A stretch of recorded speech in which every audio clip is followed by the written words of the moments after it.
Hello and welcome to this very special episode of Yolt Presents Joker's Trick. We live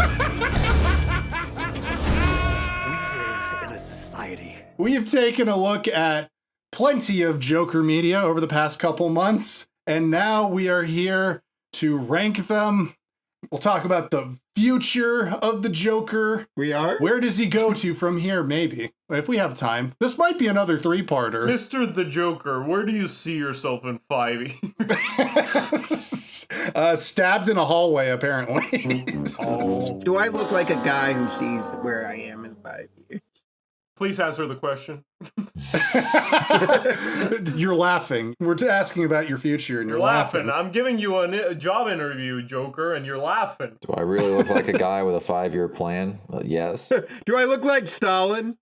Where does Stalin rank on our Joker? So, okay, enough of Joker Stalin. Today's our rankings. Hello, everyone. I am an idea. I'm Joke for the final time, maybe? Hopefully. I'm Batman. Until people get nostalgic for me being I'm Batman, so that they bring me back for 2 more movies to say I'm Batman, and then they delete one of those movies, and then they release the other one, and it's the worst movie of all time.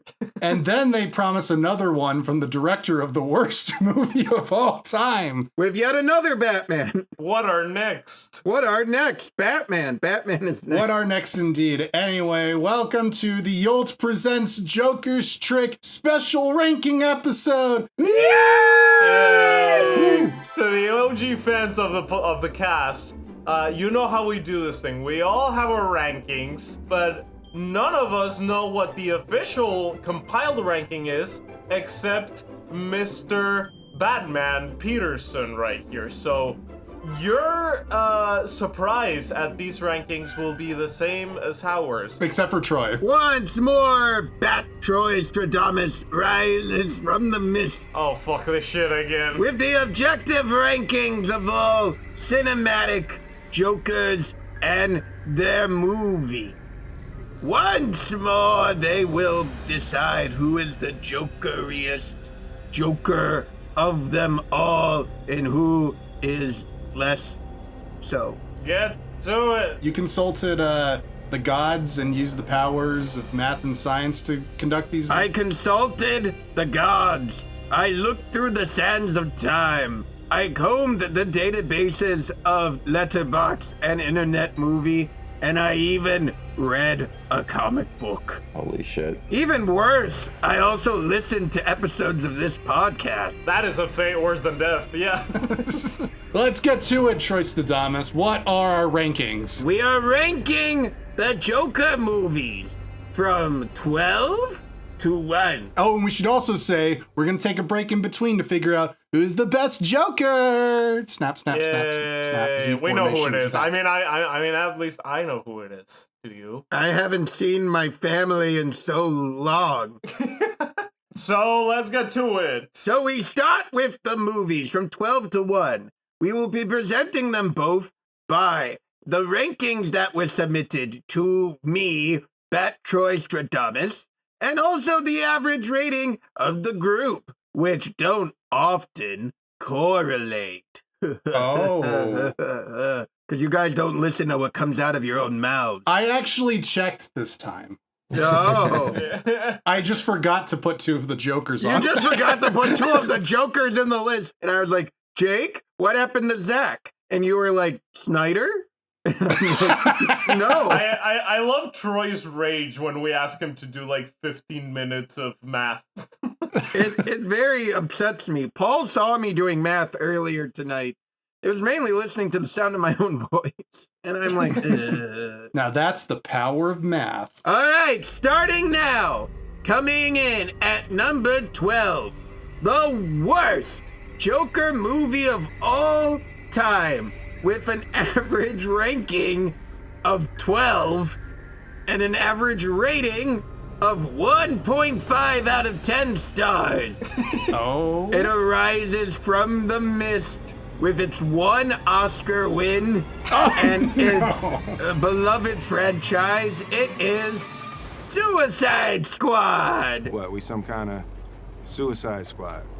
What a shock! All Whoa! my friends and There's so many heathens fucking goth take people that are it. just turning this off right now. They're like, this Yeah. founded my childhood. I wouldn't call those people goth. I would call those people Hot Topic subscribers. The Aircut follows us on Twitter. Now he's gonna unfollow us. Fuck. Now I won't get to see any of the Snyder Bros posting that James Gunn sucks on my timeline.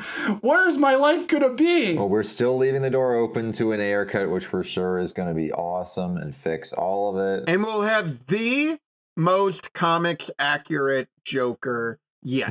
Definitely. That was the problem with this Joker. It was a little too restrained. We need to Yeah. see the full vision. You know how Penguin is a TV show which asks, what if the Penguin was just some gangster? That's what Suicide Squad did with the Joker. And no one cares about the Penguin, but I care quite a bit about the Joker. So I don't like that they did this. Yeah, we should note that this film may not be beloved by us, but it was certainly influential. You may not like it, but this is... We talked about this. It was the film of a generation. It was. What? And I actually say that non-ironically for some people. How is this the film of a generation? Well, it's suburban teenagers who hate their parents. Yeah. Joker and Harley is still, even after recent films, in the shadow of Suicide Squad and not, People were dressing up as Joker and Harley before Suicide Squad. It was popular. Nobody was dressing up as Suicide Squad Harley Quinn. That became like the go-to costume for some reason. There were so many mallets in Hot Topic. For some reason. All right, look, everyone. This movie sucks. This movie is impossible to follow. Nothing happens. Ike Barinholtz has way too big a role in it. The Joker has too small a role in it. And, this just... You want to look forward to when the Joker pops up on screen. This is the worst part of the movie is when the Joker's in the movie. And that's saying something because Cara Delevingne plays the main antagonist. It's pronounced Benoit Blanc, Troy. This is probably my least favorite superhero film of all time, if you can call it that. It is an absolutely incomprehensible, try-hard, ugly pile of dog shit of a mess. I'm sorry to go full Channel Awesome angry reviewer on you. I just don't like it. This and Casino Royale are the only two movies that have given me physical ailments, and I've reviewed both of them in this podcast, so thank you guys for making me talk so much about What, did you poo blood after watching Suicide Squad? Yes, how'd you know? This is the worst Joker movie of all time and, the second worst Batman movie of all time. This is awful. What's the worst Batman? Oh, The Flash? The Flash. You think The Correct. Flash is worse than Suicide Squad? Hands down, 100%. At least with Suicide Squad, the characters are walking towards an alleyway. Most of the scenes in The Flash are just Ezra Miller standing still, talking to another Ezra Miller, going whoa, we're both named Ezra Miller. Waste of my time. I would take 1,000 flashes before one Suicide Squad, though. This movie at least has the Joker as a villain. The Flash has a can of tomato soup as the villain. I mean, I think I put them both on my top 20 least favorite films of all time. What a franchise. There's so many bad superhero movies. I don't know if Suicide Squad is really the worst. It's the one I've disliked the most, for sure. It's one of the worst. I don't know. Anything with Diablo. I lost one family. I ain't gonna lose another one. Oh my God, get The out. heart of the movie. You relate to Diablo so much because you were raised in the streets. Let's wait the streets. Yeah. Like David I have Ayer. tattoos all over my face. I look like a skeleton. It is funny, before J.D. Vance ran for vice president, I thought Jake was David Ayer. Now I know him and David Ayer are two different people. Oh my God, Jake is David Ayer and JD Vance, two of my least favorite. And Jake is one of my best friends. What does that say about me? Oh no. Keep your friends close and your enemies closer. Yeah, guess so. that's what it is. You just love Jonah Hill and 22 Jump Street. That's why you love Diablo. You like My Name is Jeff. I like My Name is Jeff. That's the reason why. I don't think it's the absolute worst. It is certainly really bad on almost any metric, but it's kind of a fascinating failure.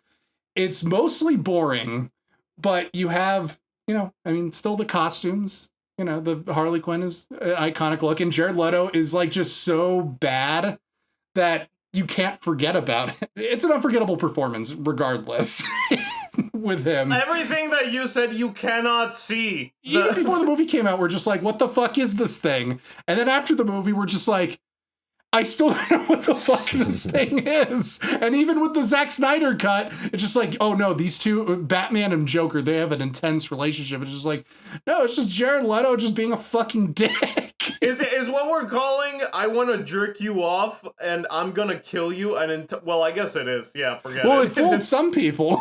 Yeah. So. Paul, do you have any thoughts on Suicide Squad? No. I think I'm good. What are we? Some kind of... Well, what are we? Some kind of Joker trick. I was going to say from David Lowery's Peter Pan movie, it's I have no happy thoughts about Suicide Squad. That's They say that in the Peter Pan movie? That's what Captain Cook says before he kills himself. Oh yeah, that's right. He says Peter Pan's like, fly, you won't get eaten by the crocodile. And then his childhood best friend, Captain Hook, is like, I have no happy thoughts. And then he falls into the crocodile. But then there's a post-credit scene where they fly back and he's alive and he's like, I'll get you, Peter Pan. And I was like, Disney made them put that scene in because...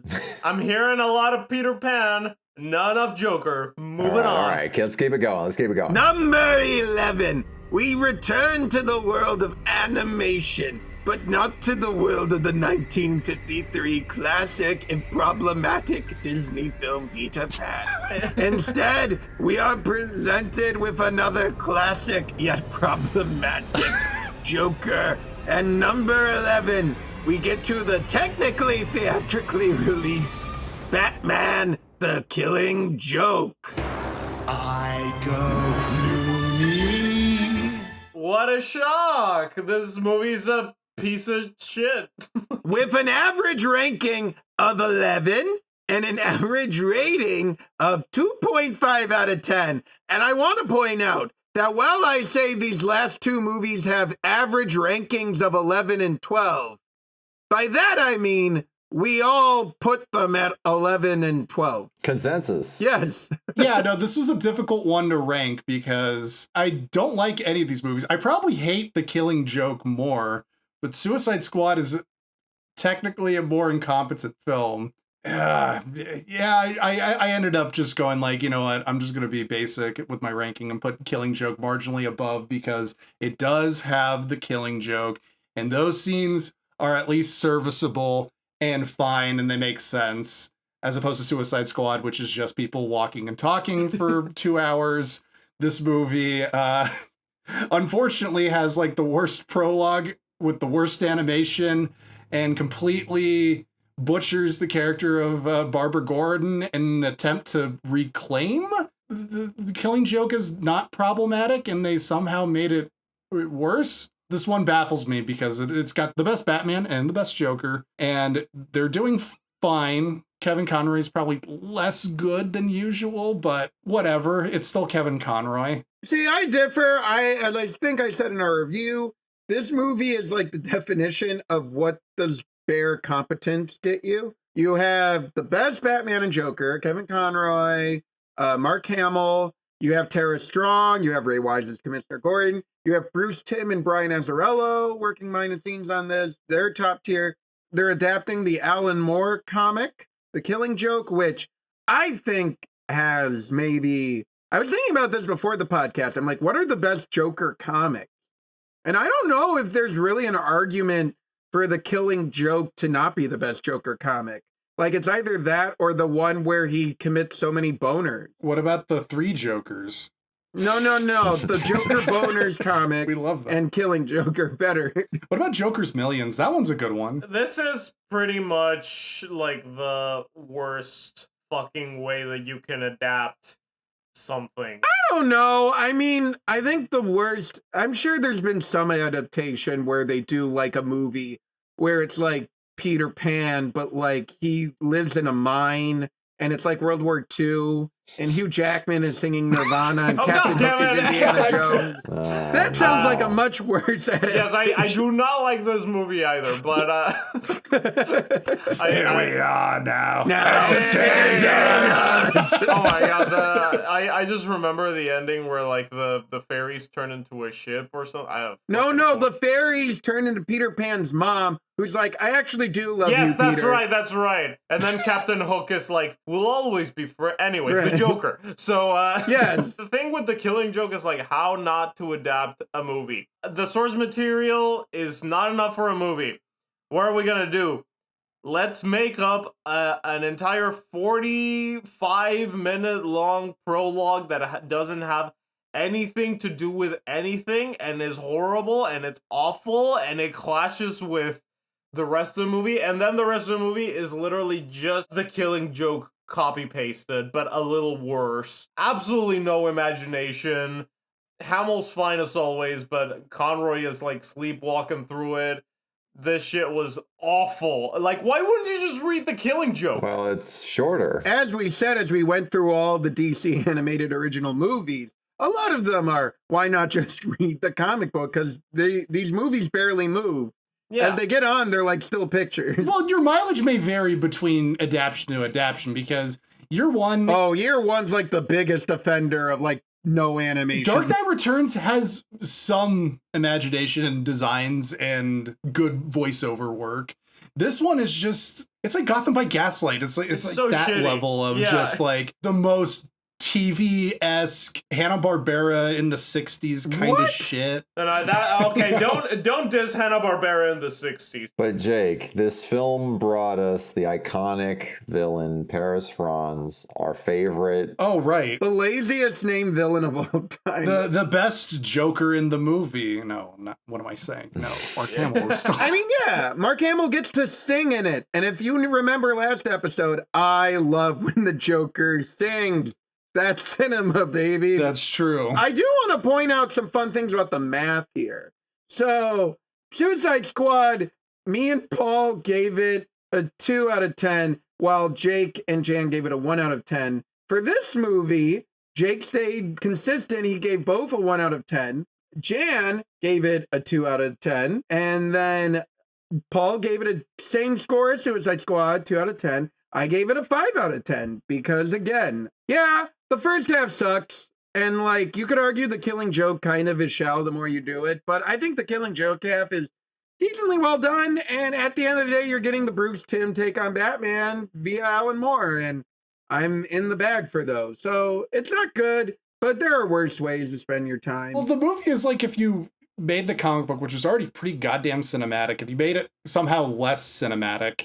Well, yes, every Alan Moore adaptation is less cinematic than the Alan Moore and his collaborators' comic books, which is kind of fascinating. It's insane, especially when you're in animation, when you can literally do anything and then you just don't do anything. And still pictures are better than the other still pictures that kind of move. I do think we've learned from Batman, the Cape Crusader, though, that definitely I think their ability to do interesting things like what Alan Moore does and Brian Boland did on the page are kind of hampered by the very low budget that DC gives its animation. And most studios give their animation nowadays, which make it very hard to recreate even the fluidity of the 90s. Oh, the 90s. And it was the 9th highest grossing R-rated animated film of all time, and they couldn't use any of that money, couldn't put in a little bit of effort if they're going to release it as a Fathom event screening. Fuck this bullshit. What's the next one? All right. From this bullshit, now the consensus dies. Oh. People of the internet, grab your loins, cry, run down into the heavens, for we are about to drop a hot take. Coming in at number 10 with an average ranking of 10 and an average rating of 6.375 stars. Jesus Christ. We get, that's right, 2019 Best Picture nominee. You get what you deserve. It's Joker, baby.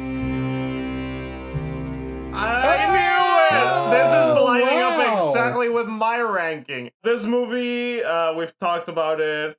When it came out, everyone lost their mind. People said that it would destroy civilization. Critics said that it was a beautiful work of art. Well, not really critics. Awards. No. Yeah, critics were like, eh. And we were like, eh. It's like so shallow and dumb and like fake deep and just so try hard. But it's not unwatchable like the other two. This one does have entertainment value, I would say. We'll never forget the fridge stuffing. Exactly. A different kind of fridge stuffing. Yeah. I would agree with Jan, though I liked it a little more, I think. Let me look at the numbers here. You'll love it. You gave it like a 3.5 out of 5. Yeah, I gave it Yeah. a 6.5 out of 10. Jan gave it a 10 out of 10. Paul gave it Whoa. a 4, and Jake gave it a 5, which is why its average rating is 6.375. Yeah, I don't know. I think we run into this debate a lot when we talk about movies, be it Joker movies, be it other comic book movies, be it Sean Baker movies. Is like, what's a movie trying to say? Is it coherent? And what do you gauge? What do you care most? If a movie has a coherent message or if a movie carries you on a cinematic journey? For me, I don't think Joker has a very coherent message. I think it gets weaker the more times you watch it. And I've seen it now like 3 or 4 times, it feels like. Oh my god, I've seen it like 10 times, I think. Oh, Same. Jesus. That's because you live in Joker. Well, he is literally me. Yeah. So I must say, the movie's not great, but the character is so fantastic. This character. He is me, he is society, he is everything. Jan, isn't it tragic that this movie had to be called Joker to get people to watch this character that's called Arthur? Yeah, so brilliant. It's the greatest character study of a misanthropic loner wannabe comedian. Yeah. And we just couldn't take that story. It was handed to us on its own. It'd just be medicine, but we need Joker. Isn't that the biggest tragedy? And he's not even a joker. He's not even making jokes. It should be called Philosopher. How about that? Oh, there you go. Yeah. Harry Potter and the I Philosopher's will Trick. say, as much as we like to clown on it on this podcast, see what I did there? Clown. Oh. But yes, I do think there's some value in that a bunch of people went to go see a Joker movie and they got something resembling a Scorsese movie. A doodle of a Scorsese movie. Yeah, but you know what? It carries you on an emotional journey, and I think that's why it did touch such a cultural nerve. Or maybe it was just because everyone thought it was about the Joker and they really liked the Joker. I think that's it, yeah. But yeah, well, if Folie à Deux proves anything, Yes, I was going to say, if only we had some sort of case study where the exact same movie is made and it's not about the Joker and everyone does not watch it. Yes, like we said on that episode, sleeper agent thing, like as soon as you reveal this guy's not the Joker, everyone's like, wait a minute, this is not that good. Yeah, I mean, maybe this is odd take, yes, but now I don't know. Maybe this film's legacy, everyone will agree with us now. The biggest fan of this movie, a certain red background YouTube jackass, has said that because of Joker 2, now it's made Joker 1 worse. And that was shocking to me because Joker 1 was like his favorite fucking movie of all time just because it was the Joker. yes. Did you ever see that theory that Todd Phillips made Joker Folie à Deux? Because of that one, like, bearded, beret-wearing podcaster who was like, why would you give the best picture to Parasite? Yeah, Joker is the moment. Joker is about class. What is more important to our culture than the Joker? But no, let's have a better woke agenda and let's go full fucking woke and let's give Parasite, the first fucking thing they said, Parasite, the first foreign language movie to ever win Best Picture. Well, pat yourself on the fucking back, Academy. I Joker is about the world right now. 1,000,000% believe he watched that video and he said, what have I done? And he made Joker 2. Yes. Why wouldn't you give it Best Picture? Why? Yeah, watching that video is the equivalent of shooting Robert De Niro in the face on a talk show. So that's how he got into the mind of Arthur Fleck Yeah. for the sequel. So I do wonder what this movie's cultural legacy now, because I think a lot of people thought it was going to begin an epic saga of the Joker fighting Batman, and that's not what it is. The So Joker epic crime saga. the Joker epic crime saga. I do think that the movies, with the release of Folia Do, I'm going to go against the grain of popular opinion. I'm going to say it marginally makes the first movie better. Because, yeah, the biggest thing about this movie is it's when you first watch it, it's the shock. And then once that subsides, it ages like a banana peel. It's just nothing. It's just. And then we slip on that banana peel. And then we slip on that banana peel and we fall into Folia Do. And like we 15 rakes. Ado. Like Sideshow Bob. Basically.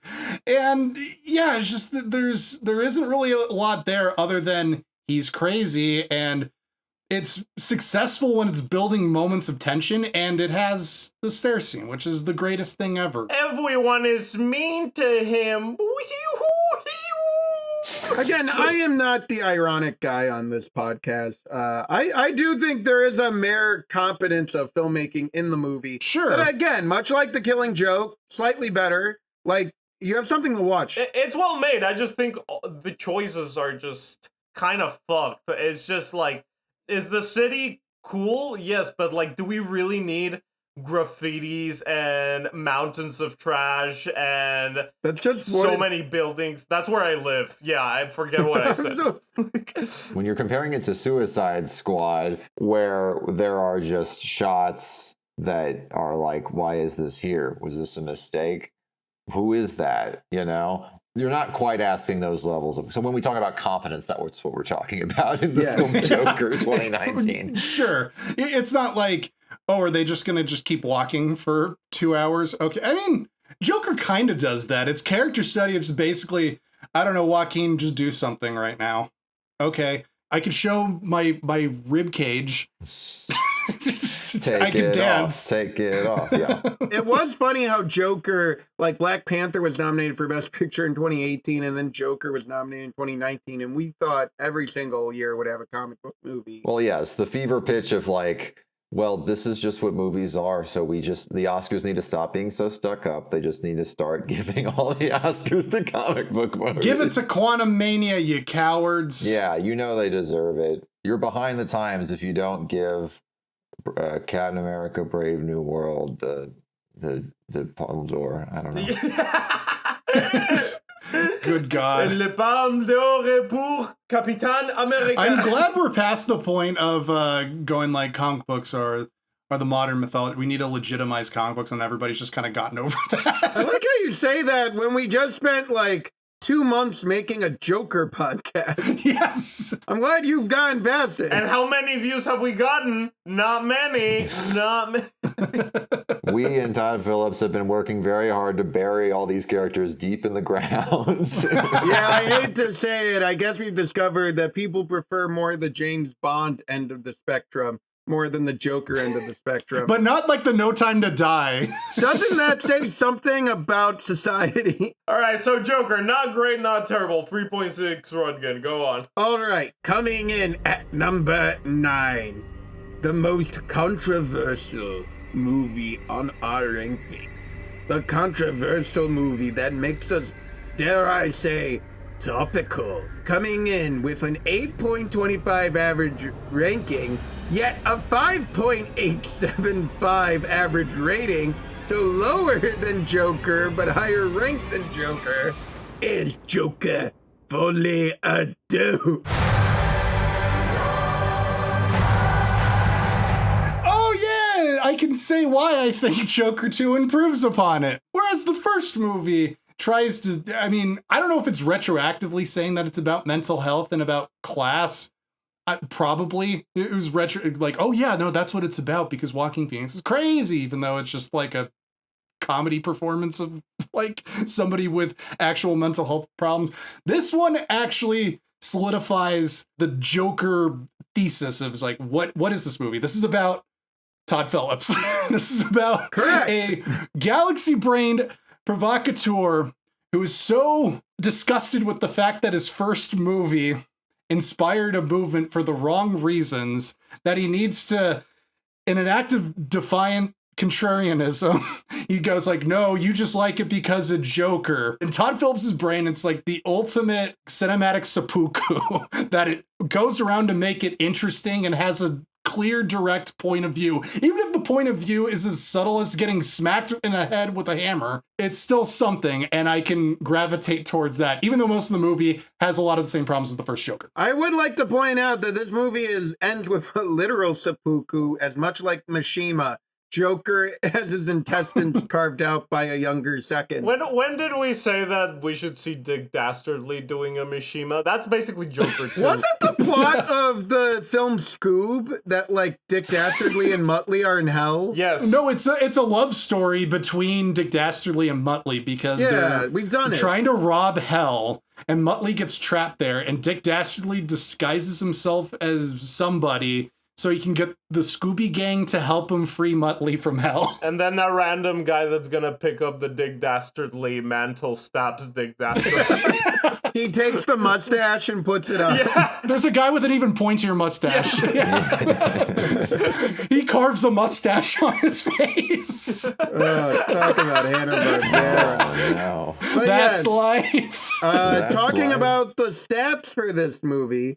So Jake and Paul stay exactly consistent. They both ranked Joker Folie à Deux one above Joker. So far, this list is matching up perfectly to mine. Yes, So, you and Paul are agreeing so much, it's driving consensus. But me and Jan are the true truth tellers. Yeah. And we're Jan full gave it. Folie truthers. Yeah, we're the Folie à Truthers. Jan gave it a 6.5 out of 10 and put it at 8. I gave it an 8 and I put it at 7. I liked this movie. I feel a lot of people are like, but Troy, shouldn't you dislike that it's not accurate to the comic? No, he just went and did his own thing. I think if we're going to get all these superhero movies, it's great to see one actually used as like a personal expression of Todd Phillips's like heart and Joaquin Phoenix's heart of how they feel about making Joker movies in a meta text. I think it actually has a more cogent thing to say about society and how we people interact with society and how people handle fame and delusions of fame and the desire to be famous. I think the filmmaking is way more interesting by making it a musical. I think that's great. And again, I think there's a tragedy to it that I think touches on something real and earnest. And I dig the hell out of that. Yeah, ditto. I rewatched it and I raised my ranking to 3.5 because Yay! I was wondering, like, now that I know where this is going, will it be the most boring thing ever? And honestly, no. The filmmaking and still like all these, albeit somewhat conflicting, but still interesting ideas were still enough to keep my interesting. Very inconsistent movie, very faulty at parts, but it's eons more earnest and interesting than the first one. I agree. And I thought it was good. It was wacky. It didn't take itself too seriously, and I liked it. I'm on the negative end of this, but I get what you're going for. Just you don't have the tools to completely bring it home, but I see it. I see the idea. He lost his toolbox. We mostly agree on what the film is. You know, it's not whether that's a good thing. Yes, I will say again, I watched Starsky and Hutch. I watched it again. Oh, how was it? It's very strange rewatching it. I'm like, wow, this movie is caught in like no man's land between a full-blown parody and an actual like cop movie. It doesn't know what it's doing. So my point here is I don't think Todd Phillips is an auteur. Well, maybe no, I don't think he's an auteur because I don't know what a Todd Phillips stamp looks like. But that makes Joker Folie à Deux even more impressive in my eyes, that he was able to do something this interesting, earnest, and subversive. I think I know his aesthetic. I think his aesthetic is a guy in college in film school that has Pulp Fiction and Fight Club in his dorm room. Is you, Jake. You should love I should love this. But then he also has a copy of Nietzsche, and he's just going like, dude, I took a philosophy class.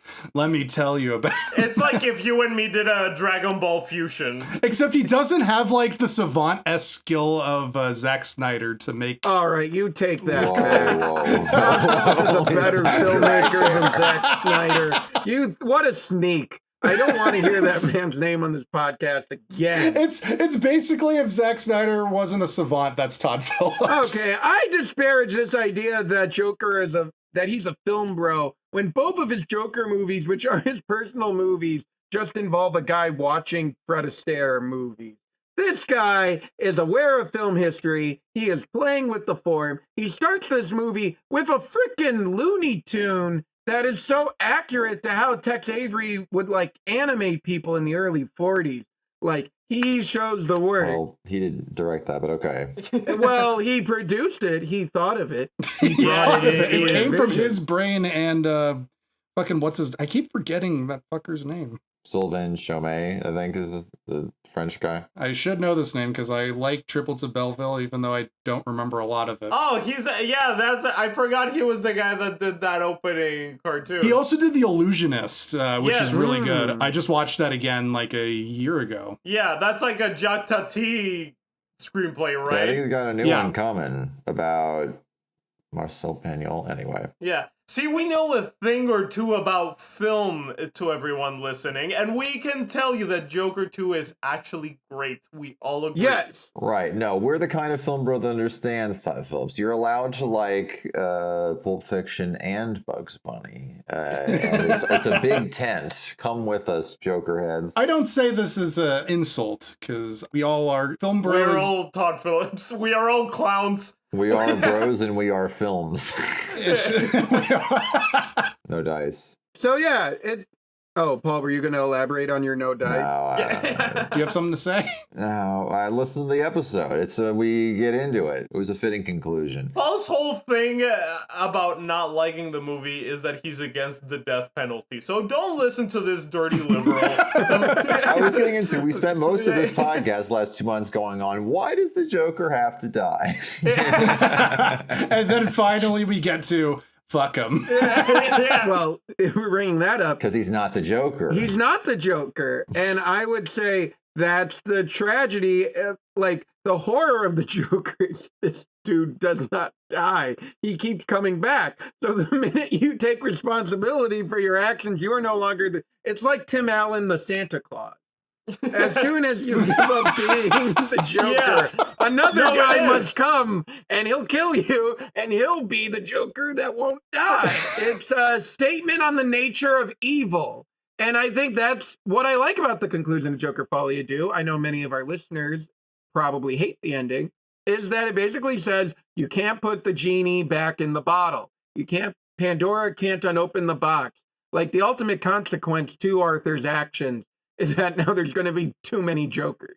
Like, he's created a new kind of psycho. It truly drives home that the Joker is an idea.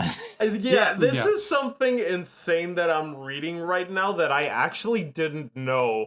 The first Joker costs around $70 million. Yes. The second Joker costs $200 million.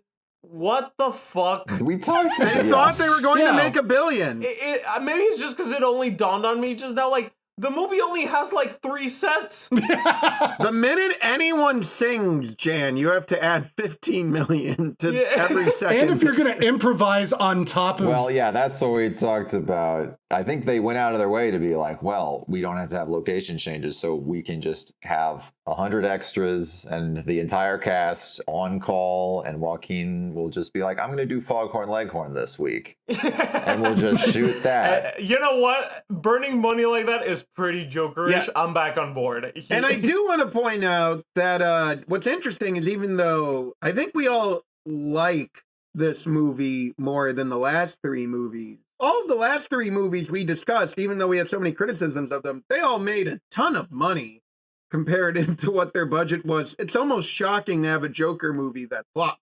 Yeah. Undeservedly. We're burying these characters deep, deep in the ground. Once again. I will say I cannot believe I was right. I told Paul and you guys when we recorded it, I'm like, I wouldn't be shocked if The movie made less than 10 million in its second weekend. Audiences are weirdly fickle now if they really don't like something. Yeah, And would, word of mouth can like murder a movie. Yeah. plus, people don't want to go out to the movies if they're going to see something that's like, oh, that just looks bad and crappy. I'm like, I've seen it go low, under 10, if people really reject something or are not interested in it.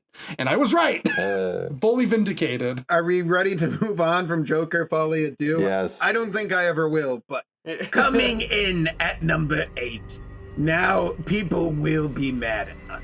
How dare we put down this low with an average ranking of 7.75 and an average rating of 6.75. The most comics accurate, the longest, the most Joker thing to ever exist. Matt Reeves is the Batman.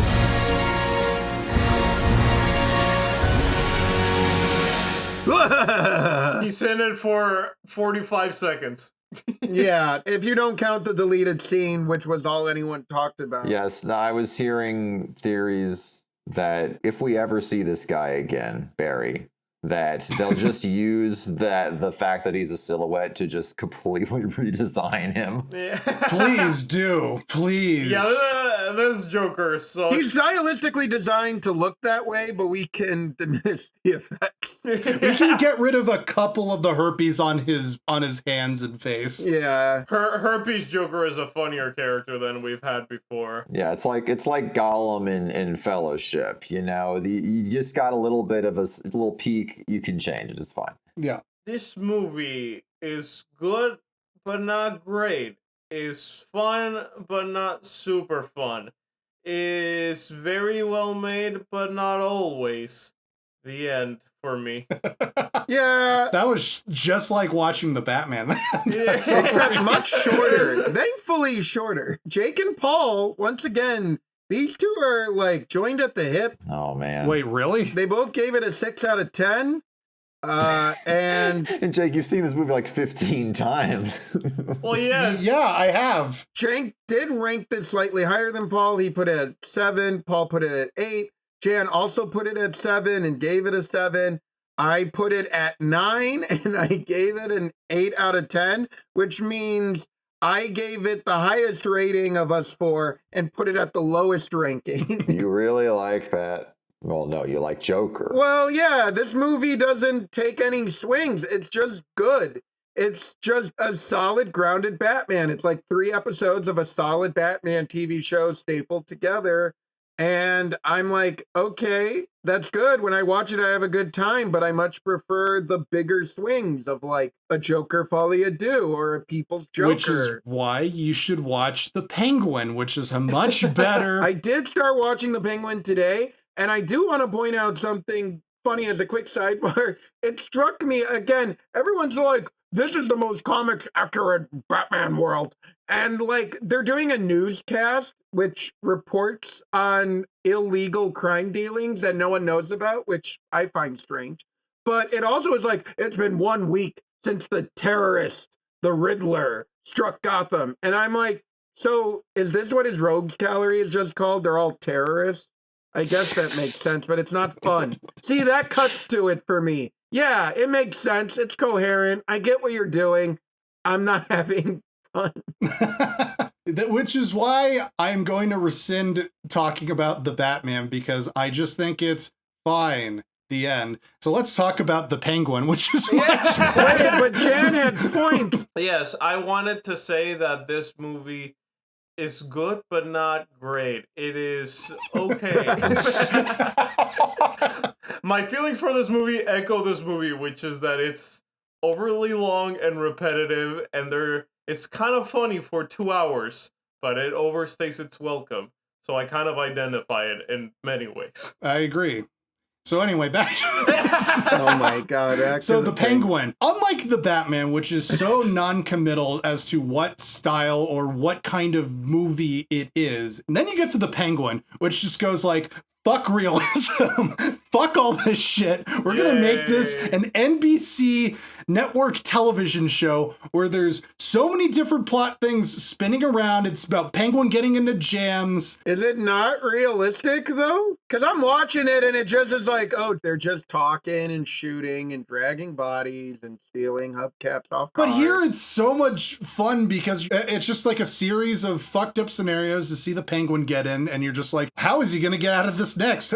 What depraved thing is it's like Gilligan's Island. It knows what it's trying to be. It's trying to be just like a goofy serial NBC show with a lot of fucks and a lot of blood. All right, I hope to agree with Jake. I would like to point out to our listeners our apology that all of our cultural touchstones for our reviews are Gilligan's Island and Hanna-Barbera cartoons, which came out much earlier than any of Guess you were how old alive. we are. Guess how old we are. We're going to talk about Top Cat next. Let's talk about the Blondie movies naturally. Yes, Blondie goes to college. Let's finish this. I need my oatmeal. Jan, we have so many more movies we have to cover. I do want to point out before we put the Batman to bed, we've talked a lot about movies that make you feel like the Joker. I think this movie does make you feel like Batman, which is probably why a lot of people like it, but it's why I don't like it, because it's all serious, workmanlike, dark and depressed, and it's moody without being interesting, much like Batman. But Troy, you are Batman. Yeah. I know, I'm Batman. I live this. I don't need to go. This isn't telling me anything I don't already know. It's pretty much like me with Joker. I'm just like, why would you make a movie about a really dirty city? You know? This is like Italian neo-realism to me. I'm like, Yeah. well, this is just my life. Number 7. Wait, Paul, did you have anything to say about Batman? I think I said in my review, it's the only one of these 12 movies that I took a nap in the middle. I paused it. I watched the whole thing, but I did pause it and I took a nap. And I came back. That's how old we are. All right. Coming in at the last movie before break, number 7. A movie that made us break our one rule with an average ranking of 7.5 and an average rating of 7. It's Batman Beyond Return of the Joker. Oh, was our one rule that we're not allowed to talk about the future? No, our one rule was we only reviewed theatrically released Joker. All right. But okay, so this is what confuses me, that this wasn't theatrically released, but The Killing Joke was. It totally fucks with Well, my because brain. it's funny. See, Batman Beyond Return of the Joker was made at a time when nobody liked comic books. And the fact that it was even released on DVD after people like made them re-edit and reshoot all of it is like a miracle in and of itself. When Killing Joke was made, DC realized that anyone would pay $16 to just see the Joker. So why not? He's just another part of the freak show lineup. But yes, no, this movie was actually dangerous. It had to be censored. No, this is one of the most dangerous Joker movies. yes. Which is saying something. Why didn't this win the Golden Lion at the Venice Film Festival? I think it could have. Because nobody gets canceled in the movie. They don't talk about cancel culture. Yes, Tim Drake! The movie's all about canceling Tim Drake. There's a moment where Batman Jr. directly tells old Batman, I think your love for Tim Drake has blinded you. He is a diddler, or it's something along those lines. No, but Jan, you're completely misreading that scene, and I didn't even watch this movie for this podcast. Terry thinks Tim Drake is willingly of his own accord becoming the Joker. He doesn't know about the technology About the that's mole. turning him into the Joker. Yeah, he doesn't know about the mole. The dangerous mole. Yes, but the actions are implicit. What? Okay. It's all about the implication. And I won't ask questions You're seeing between the lines. Yeah, come on. because of the Well, implication. no, look, Tim Drake, surly construction worker with like childhood trauma, living in a futuristic hellscape. You know, he's got some problematic views. Like, we just don't get to hear them, you know? Yeah, I'm going full Zack Snyder. I'm like, you think your heroes don't kill people? You think your heroes don't brand people? Come on, grow the fuck up. Tim Drake was obviously bad news. We don't know what went on at home. Basically, I stand by my very short views on this movie, which is basically is good but not great. What if it turned out like the Joker side? They're like, oh, good, he's back to Tim Drake, but it turns out Tim Drake is even worse. No, that's where I thought it was gonna go. He has like a dungeon in his basement. Yeah. He's like the guy from Trap. Yes. Batman like knocks the Joker out of him, and he's like, "Oh, good, Tim Drake's normal." And he's like, "Thanks, Batman," but then he trips and falls into an acid tank. Oh no, he became the Joker again. Oh well, easy come, easy go.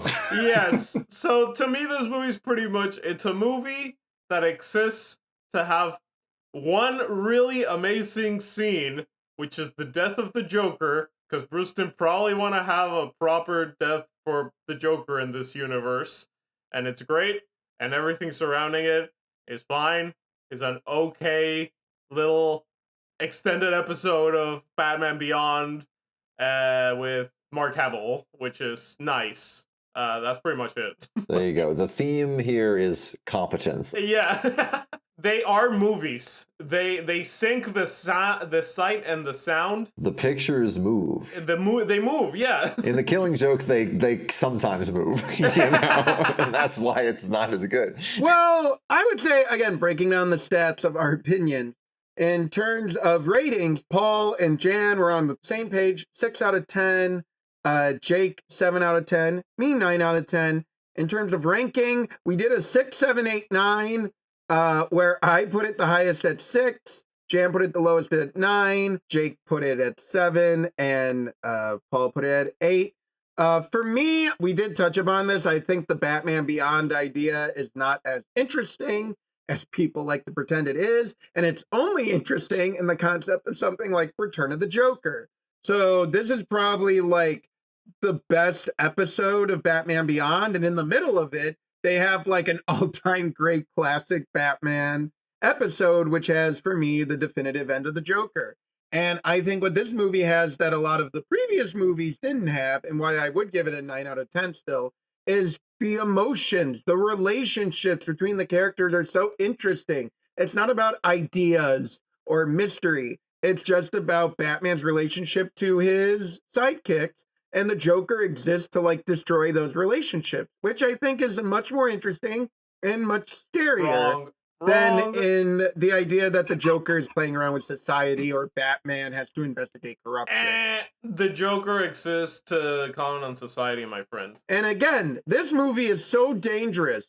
It took forever to get to see the unedited version of this movie. I hope one day you guys get to see the unedited version of that podcast episode where I get to talk about hair ribbon. Oh no! God. The I controversy swear to lives. God, that almost ended this podcast. This was the closest thing to a fight that me and Troy have ever cut. I cut out a bit where he talked about the Looney Tunes, and he went Francisco Franco on my ass. Even worse, you cut out the part of the episode where I talk about the Looney Tune that was cut from Batman Beyond to Return of the Joker, which was Hair Ribbon, which was itself a Looney Tune that was edited to remove Bugs Bunny shooting someone in the face. So it's just layers of censorship like nothing else. Free speech is dead. The cycles of violence. Right now you sound exactly like Joaquin's speech to Robert De Niro at the end of Joker. You know what you get when you get someone who likes the Looney Tunes who isn't allowed to talk about how much he likes the Looney Tunes? You get fucking Joker falling a dude.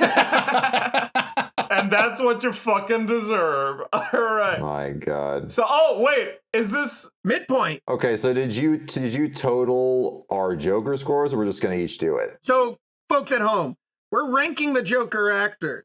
But the way these guys did it was they all sent me both it and, if you remember, unlike James Bond, in the episodes themselves, we also gave every Joker a star rating. So much like the movies, I have a ranking and I have an average rating for all 10 Jokers. This has to be a speed round, though. All right, so I'm going to do the names and the numbers, and then we'll analyze. Coming in at number 10, Jared Leto as our bottom Joker.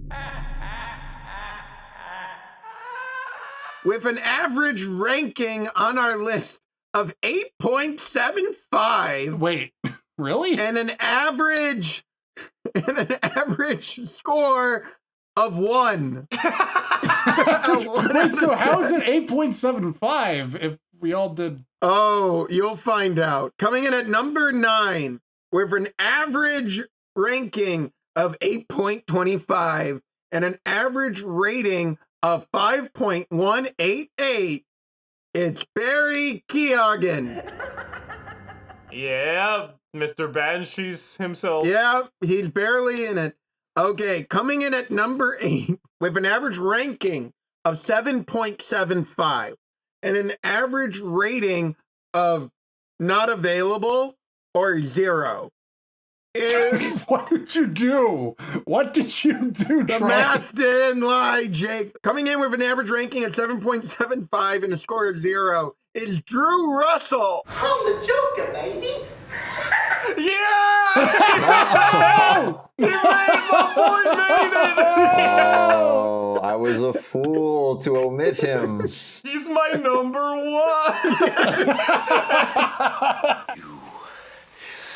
Are my number one guy. Jan put him at number 1, so he was automatically number 10 on everyone. I mean, he is undeniably more iconic and more successful as the Joker than Barry Keoghan. Or Jared Leto, I guess. If you go to the Drew Russell video, all the comments are like, and they gave it to Joaquin? Wait, what does he call them? The People's Joker when he gets brought up on UCB Live? Oh, yeah, that's right. Is it like Bobby Sabatello or something Yeah, like something that? Yeah. He is referenced. Oh my God. All right. We're doing the speed round still. Keep going. All right. Coming in at number 7. All right. Now everyone's playing on the same playing field. Coming in at number 7, Joaquin Phoenix. With an average ranking of 6.75 and an average rating of 7.063. I looked at our average ratings compared on both Joker, Folly Ado, and Joker to tabulate that. Remember when there was a debate if he was better than Heath Ledger, and I'm just like, what the fuck are you people talking And now about? we found out, no, because Heath Ledger stabbed it. Yeah, they're not even the same character. Todd Phillips made it easier. They're not even playing the same sport, you know? Yeah. It's- It is funny how so many people are just like, wait, so is this a Dark Knight movie now? And I'm like, dude, Harvey Dent is like 12 in this movie. Like, what are you talking about? And he gets turned into Two-Face. Paul said it best. Heath Ledger's playing the cello, and Joaquin Phoenix is just getting naked in a fridge. Like, it's not comparable. I enjoy both of those, and both are valid Jokers. I guess if we're doing some analysis in the speed round, Jared Leto, not even trying being a Joker. Barry Keoghan, Barry Leto. Barely in it. It's hard to really. Jerry Leto and Barry London. Barry Lyndon. Barry London. Barry Leto, Jared Little. Jackie Leto, Marky Leto. Joe Aquini. I think he's a solid Joker. I think he is playing the Joker, even though he's not the Joker. We all gave Jared Leto 1 out of 10, by the way. Yeah, no need to comment, right? One of the most cringe performances ever. I don't care if it's memorable. It hurts. It hurts. to Yeah, I watch. still gave it a 1. Yeah, okay, good. That's why he's a 1. Yeah. It's because he's the most cringe thing ever. It's unforgettable. It's not good. I forgot it already. Coming in at number 6, with an average ranking of 6.25 and an average rating of 7.6, so slightly higher than Joaquin, is Zach Galifianakis. Yeah. He's Well, good, I like him, but he's not really the Joker. he's the sanest guy in the room, which made him fall a few spots, but as Paul pointed out, he's technically doing a lot of the things you want Joker to do. It's just give it some zazz. On paper, he's checking our Joker boxes. But do you feel it? Right, it's a vibe check kind of thing. We're coming into our top 5 Jokers. Love these Jokers. Love that Joker. Coming in with an average ranking of 5.75 and an average rating of 6.75, which is lower than our last 2 Jokers. Vera Drew! Yay! Yay! Whoa. There's been been so many Joker lists that have come up in the past like couple months where they're like ranking the cinematic Jokers, and every single one of them has very true like front and center. Well, she is our first female Joker. She broke new ground, and I think she captures the Joker energy fairly well. No, she does. I still maintain she's too much of a protagonist to really be the Joker. I put her at 9. But isn't Zach Galifianakis a kind of a protagonist too? No, he wasn't, because the movie was called the Lego Batman movie, and he literally defined himself only in relation to Batman. The whole conflict of the Joker in the Lego Batman movie is he wants to be the main antagonist of Batman. The Batman is the key protagonist of the Lego Batman movie. Okay. Read some theory. The movie called the Batman movie, the Batman is the protagonist. Now, the movie called the Joker movie, the Joker is actually the protagonist of that movie. But he's not actually the Joker. So that's a double little twist there. Yeah, whoops. Number 4. All right, now we just get into the best Jokers were the Jokers when we were kids, which is objectively correct. Yes. Yes. Cesar Romero. With an average placement of 4.75 and an average ranking of 8.1. Again, even though I don't like that the wokesters make the Joker Latino, I still think that it was a valiant effort. No, I'm kidding. He was the first Joker in all of our lives, and we love him, right? He's playing it so campy, he's so great. I want him to deliver me tea every morning. Your tea, Commodore Spidlap. Being kidnapped by this Joker seems like a ton of fun. Yeah, he defined the Joker laugh, basically. Yeah, he originated the role, like, hands down. And while I'll freely admit that my ranking of him actually went up this time, not because of the movie, where despite his top billing, he is a beta Joker because he lets Riddler, Penguin, and Catwoman boss him around, much like in the Matt Reeves movie. But what he did in the TV show, going back and watching episodes of the TV show, yeah, he's the blueprint. You gotta respect him. Gotta respect the game. He walked so that Drew Russell could run. Exactly. Yes, I think I may have been slightly harder because I was seeing him in the context of the film, the show. There's a little more variety. He surfs, etc. You guys all put him at 5 on your list, except for me, who put him at 4. So, a lot of consensus with this Joker. What? Okay, well, I guess actually, now I have questions. Keep going. The math for Cesar Romero was very strange because Paul gave him a 7, Jake gave him an 8, Jan gave him a 9.9, and I gave him a 7.5. So we're getting into weird decimals. Well, yeah, because you idiots thought he was beta Joker, but he's one of the most alpha things ever in this planet. Yeah, that is true. Yeah. Jan did make his take. Yeah, but we did title the video Beta Joker, so... Which I objected to, and I am credited as Alan Smithy in that video. Jan almost went Pinochet on our as his. Almost as much as Troy after we cut out his Looney Tunes segment. So moving on to real Jokers. Coming in at number 3 with an average ranking of 3.25 and an average rating of 9.5 is Jack Nicholson. Well, yes, he farts, he listens to Prince, he's Jack Nicholson. What's not to love? This man is terrifying. No, he's funny. Look at his fucking face. He's funny. Well, it's funny you say what's not to love, Jan, because he came in at number 3 on all of our lists except yours, where he came in as number 4. Because of Drew Russell. Okay. All right, say what you It goes want. without saying that he's not going to compete with Drew. Yeah, but- come Say on, what man. you want, True. Jan. And it hurts a lot because you gave him an 11 out of 10. What So, a betrayal. Joaquin is in the fridge, Jack and Heath are playing the cello, and Drew is in Nirvana. He has transcended. He's floating through space. Yeah. Without a suit, but he is in space. Paul gave him an 8. I gave him a 9. Jake gave him a 10. Jan gave him an 11. Who doesn't love Jack Nicholson's Joker? You can convince yourself he's only playing Jack Nicholson. Go back and watch the movie. That's the Joker, baby. Yeah, no, he goes even further than Cesar Romero, and he has a permanent smile on his face, but he don't need no herpes. He's fucking, he's the Joker. That you know of. It is Jack Nicholson. Well, Jack Nicholson, he might actually have herpes, but you don't see it on his face. He doesn't need to show how gross he is. He just needs to make fart noises. I'll take that. It's not on his face. I'll take that. We almost get a chance to see where it could be, but then Batman punches him in the face. That's right, yeah. All right, so number 2, who could it be? Number 2, with an average ranking of 2. This is a consensus. Everyone put him at number 2. And with an average rating of 5. Out of what? 10? Out of 10. What? 5 out of 10. It's Heath Ledger's Joker. I think I gave him a society out of 10. Yes, didn't I? so I gave him listener, a society out of 10 we all too. gave him number 2s. Me and Paul gave him 10s. Jake and Jan, as they just admitted publicly, gave him a society out of 10. And as we all know, society is a 0 out of 10. Oh, So- my God. Shit, we fucked up.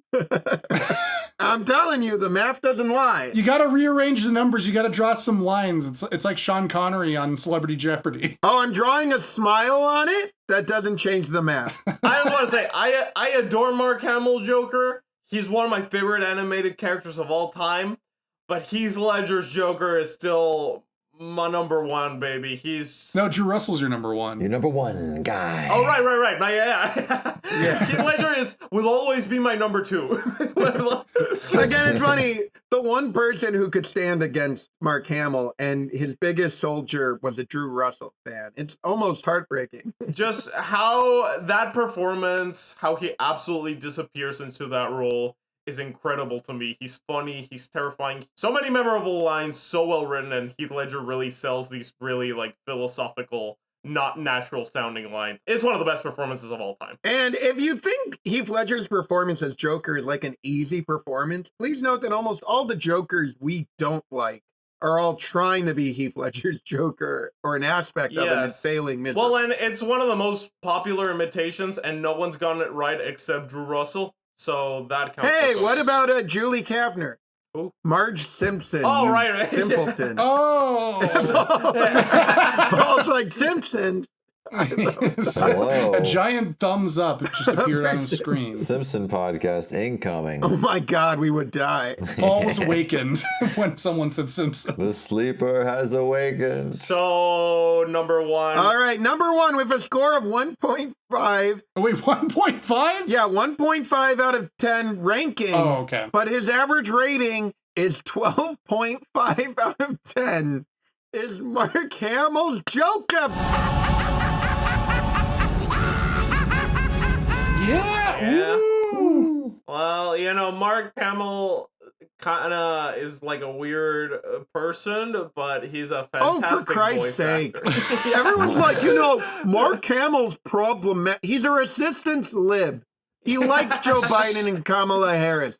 Most of the people you meet who are 60-year-old Democrats are like this. I just don't like that he doesn't match the Joker, which is very anti-society. I don't like that Mark Hamill doesn't look into his Twitter account and say he's the exact same kind of communist I am. How dare he? Well, yes. I mean, we'll never know.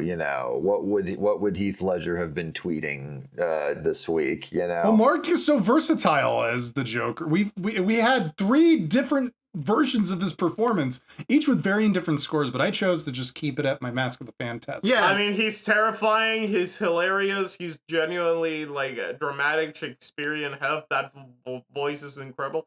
What's not to like? Maybe a little more society talk, but which is why I give the Which is H to funny Heath. because, Jan, you gave Heath Ledger a society out of 10, which is 0, and you gave Mark Hamill a 20 out of 10. I was actually kind of curious how you would factor in society, and I thought you would find like some galaxy-brained mathematical equation. I don't like society. And you just went like, no. Yeah. Well, it's a Joker podcast, but you're Batman. You're supposed to like society. We forfeited our points by mentioning that word. I'm Batman.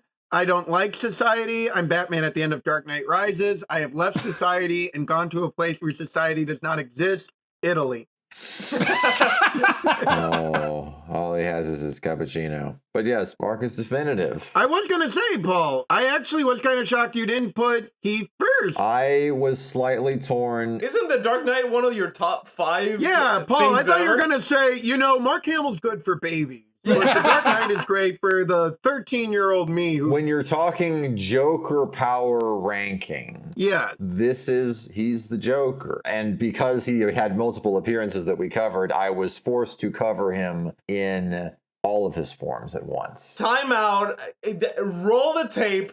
You were the motherfucker saying that this Joker was not good enough to start the movement. Yeah, roll wait, the tape. roll the tape. Roll the tape. Well, no, I have quibbles about each of his individual appearances. Actually, some of them I don't think are very good. But when you take it as a whole. Yeah. It's interesting how I would argue these top 4 Jokers that we're talking about here, they were the Joker for generations. And they each kind of advanced the character a little bit into being the icon he is today. What Mark Hamill brought to it was Cesar Romero didn't want to be there. Jack Nicholson wanted to be there, but he wasn't exactly like doing the method. Okay? I would argue Mark Hamill's versatility was the first to really give us a fully rounded Joker, just like in the comics. And I think the fact that he can do so much with Mark Hamill's Joker, and I think that at the end of the day, for me at least, Heath Ledger's Joker is like an outgrowth of Mark Hamill's Joker as well. Like, yeah, this is the Joker. When I think of the Joker, I'm thinking Batman the Animated Series Joker. If you want everything to love about the Joker, it's all in that version of the character. And it's just like the greatest villain in fictional history. It's like Mark Hamill's Joker. Yeah, even though Like, you I can't like top him. Heath Ledger personally a little more, I am comfortable with this one being our official number 1 because he is kind of like the ultimate official Mr. J. Yeah. And it's interesting compared to James Bond, where we each picked a different James Bond. Except for Jan, we were all on the same page with this Joker, which I think speaks to how much Mark Hamill has defined the Joker more than Sean Connery has defined James Bond. Whoa. Actually, you might have a point there. Yeah. And the Joker's been around longer. Right, because Cesar Romero is the Connery. Yeah. Right. This is like if Roger Moore was which he is, but it's like if Roger Moore was the definitive James Bond. I would say Jack Nicholson is the Sean Connery. Well, yeah, because he's a dirty old man. All right, everyone, look it up. We're back on track. Number 6, please. All right, now it's getting good. We bring you an unofficial Joker with an average ranking of 6 and an average rating of 7.625. It is the People's Joker. Yeah. So this was a good YouTube video. Informative video essay. Troy hates it, but he doesn't want to be controversial, so he gave it an 8. Hey, check the math. Troy had an existential crisis watching this movie. Look, I gave it an 8 out of 10, and I ranked it 8th on the list of Joker movies. For what it is, it's good. Comparing it to other Joker movies, I admit I like the other movies where there's a little bit more production value and it's a little more distant. This is a movie is a very good personal journey, but I don't really like personal journeys in my Joker movies unless they belong to Batman. But what about the Joker Folie à Deux? You just said that. That's not the Joker. Joker Folie à Deux is a personal journey for the filmmaker. Like the People's Joker. If Todd Phillips had popped up at the beginning of Joker Folie à Deux, and he went, my journey as a filmmaker. He popped up at the beginning and said, I'm here for the gangbang. I'm here for the gangbang. I gotta relive my whole childhood with poor green screen and wedged in references. Arguably, People's Joker has more gulp shitto moments than Joker Folie à Deux. I don't even think that's an argument. I think I read someone saying that it should have been Todd Phillips playing the security guard that Marmalade times the Joker. So he could say, I'm here for the gangbang. I'm here for the gangbang. Yeah, and it would like bring everything full circle. But yeah, no, People's Joker, not much to add here. Very earnest personal journey movie. Unlike Troy, I like that she used the Joker for this. And it's also very, very funny. I liked it. Sorry, I was just watching the part in Old School where Todd Phillips says, I'm here for the gangbang. I'm here for the gangbang. Are you watching Old School in the middle of our Joker podcast? absolutely inspired choice. Lorne Michaels as the villain. Yeah, if you're gonna make the Joker movie, Lorne Michaels, of course, needs to be the villain. But no, this is it's weird going into this. You look at it and you're like, this is a joke movie, and you're just left with there's an actual point to all this, and it's working on me emotionally, even though it looks like this. How the fuck did you pull this off? You know, and that racked my brain for months after I watched it. Like To Boldly Flee. Yeah, like To Boldly Flee, but it's just like To Boldly Flee is basically the vagina monologues. on top of her like giving her life story, it's still structured like what? What? He said To Boldly Flee is the penis monologue. Oh, man. Still haven't seen it. We will review it for this podcast. Okay, wait. We should do a poll for our next series. Do we do Pirates of the Caribbean Or Channel individual Awesome? movies or the Channel Awesome trilogy? Wait, if we did the Channel Awesome trilogy, would we have to do the special where he fought the angry video game nerd and the horror anthology? We'll do a separate episode on the specials or like the ancillary material, but we won't do the Atop the Fourth Wall movie. I'll watch The People's Joker. I'll watch The Killing Joke. I'll watch Suicide Squad. I draw the line at Linkara. He has a magic gun. Where'd he purchase that? But he's the light bringer. Anyways, thank you, Vera Drew, for making a Joker movie in the vein of Channel Awesome. For that alone, it's 7 out of 10 in my book. And you made it an actual movie that Yeah. hits emotional beats and is structured well. Yes, I will say that even though I may be harsher on it as a Joker movie or as the production value, we all gave it about the same rating. Me and Paul gave it 8 out of 10. Jan gave it a 7.5 and Jake gave it a 7. So if you're listening and you haven't seen The People's Joker, check it out. It might even be making my top 10 this year. Who knows? I think it is in mine, too. It will be lower than Joker Folie à Deux, and I think Vera Drew agrees with me and is on the same wavelength. You are forgiven. Moving on. We're coming in at number 5. Now we're getting into real cinema with an average ranking of 4.5. Oh, I didn't do the voice. With an average ranking of 4.5 and an average rating of 8.75. It's Batman 1989. Gonna come in at number 5. This is Party awesome. man. This movie fucking rocks. Even though it, by all accounts, it should not. Yeah.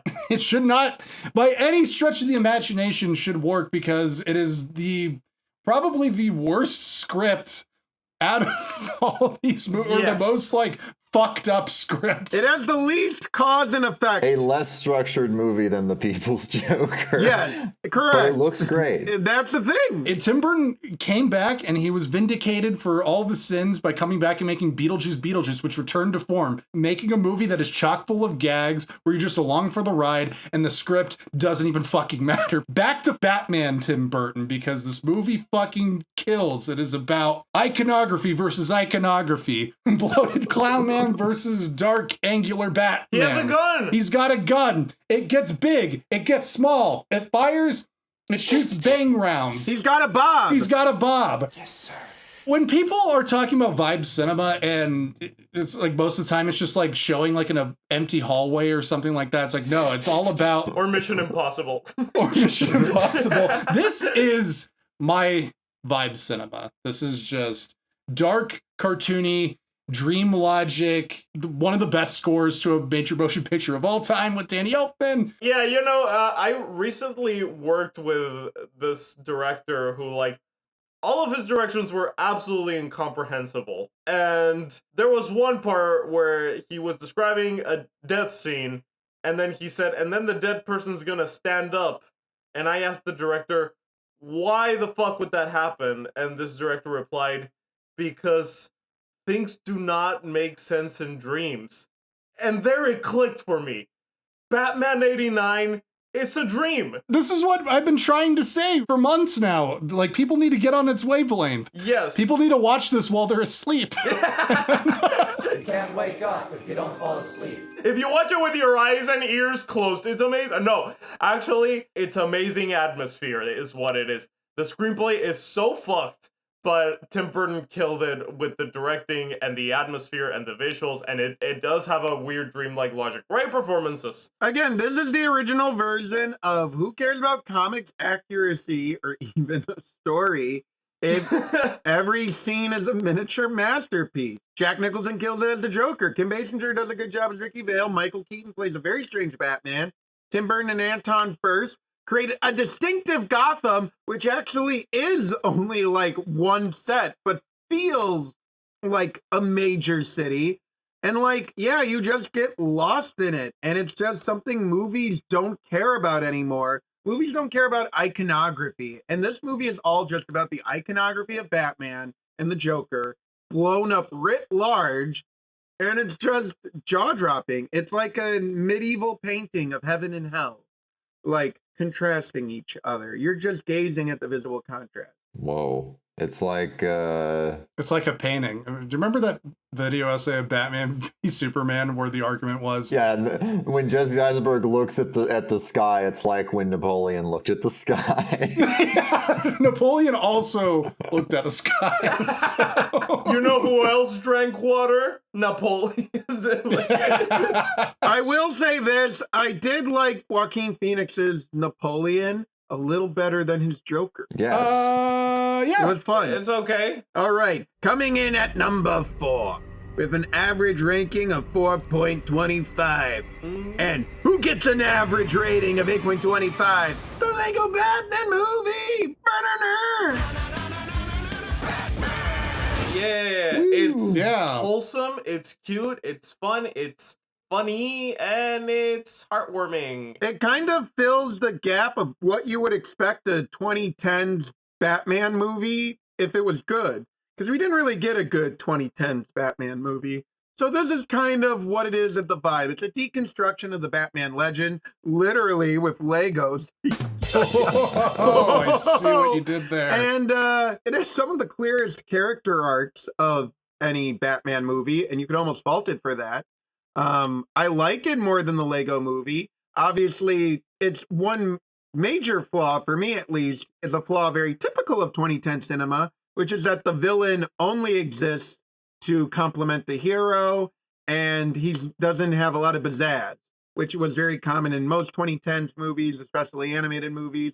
And Mr. Joker is hit by that, but getting to see the Bat family like actually work together is a lot of fun. And yeah, it warms the cockles of my heart. Yep. Mr. J, yeah, he's a little less saucy, he's a little less gag centric, but we got a little secret ingredient. Not really Joker Jr., but whatever. He's funny anyway, and I love him as my own surrogate, my own ward, Robin. Wait, what are you... Oh, wait, what I are you love him as if talking? he was my own ward. Oh, okay, you're quoting the movie. I'm like, do you love the Zach Galifianakis Joker as your son? He's my son. My son. Zach How dare you Galifianakis talk Joker. to my adopted son that I just found out about it that way? Paul holds up a little Lego Zach Galifianakis. All right, son, time to go get braces. Yeah, he needs braces with those fucking sharp teeth. I'm as old Joker Cesar Romero holding a Lego Zach Galifianakis saying, "Don't talk to me or my son ever again." I want to point out that while the 1989 Batman was the first movie in our countdown to get a 10 out of 10 from Jake, Yes. Lego Batman movie achieved a higher ranking from almost everyone except Jan by just simply having 9s and 8s. I like it okay. Yeah. I invited you to the screening, Jan. You better have liked it. Yeah. Did you like Big Boy? You better have loved Big Boy. I loved it. Can you put the gun down, please? It's making me sweat. You're going to order that Big Boy burger? You're going to get a cherry shot in your cola. Yes, sir. Get the pie. Also, Lego Batman should have killed the dark, moody Batman because it basically eviscerates it. Yet we got the Batman a few years later. Well, it did kill the Lego movie franchise, so I guess- no, that did not. No, it Lego didn't. Ninjago did. Again, there's nothing more 2010s than a movie franchise doing a Batman spin-off and thinking anyone wanted to see anything else that wasn't just Batman afterwards. The fools. You don't even care about Legos. You just like him when he's a Joker Lego. Correct. Wait, you mean to tell me this is just a Lego? Worst movie ever, man. Fuck this. Review bomb this movie 0% popcorn-o-meter. So shall we move on to number 3? Oh yeah, moving into number 3. And I should say, listeners, this whole number 5, Chef's Kiss. I love, like, all these movies were my number 5, slightly rearranged. With an average ranking of 3.75 and an average rating of 8.5. It's Batman! Yeah. The movie. The movie. 1966. Adam West.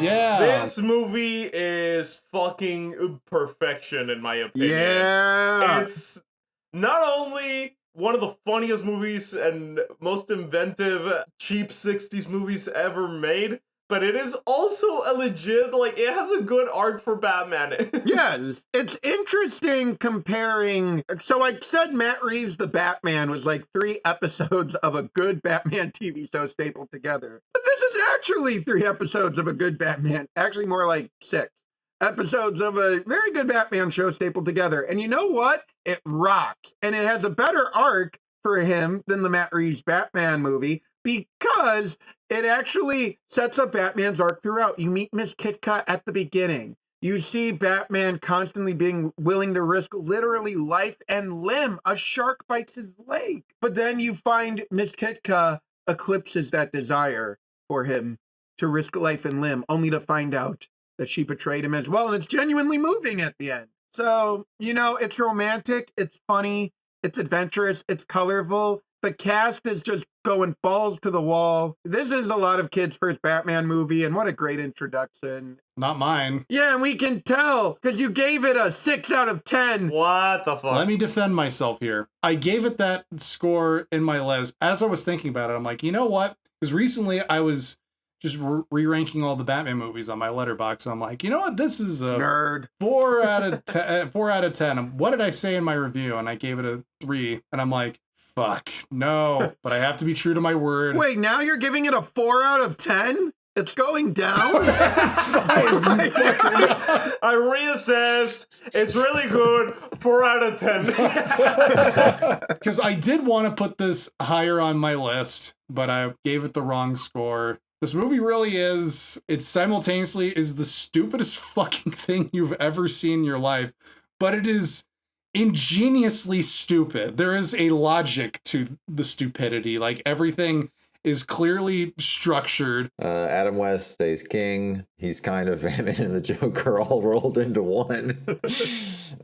Which is why, as we've established, he's the best Batman. Yes. Best live action Batman, I would agree. Yes. I'm glad that we as a society, which you Oh, know shut I hate, up. that we as a society have moved past the part where we have to pretend this isn't a good version of Batman because Batman's dark. Michael Uzlan would disagree with you because he still gets night sweats thinking about Pow Zap and Wham. Aw, but I love Michael Uzlan. Michael, if you're listening, it's not your fault. Let's get to 1 and 2 because I'm genuinely very curious to see what took the top spot with these two. All right, so before we get Okay. into number 2, we got to do a quick sidebar and decide who is, like, we love the Joker here on this podcast, but we must discuss who is the worst Batman.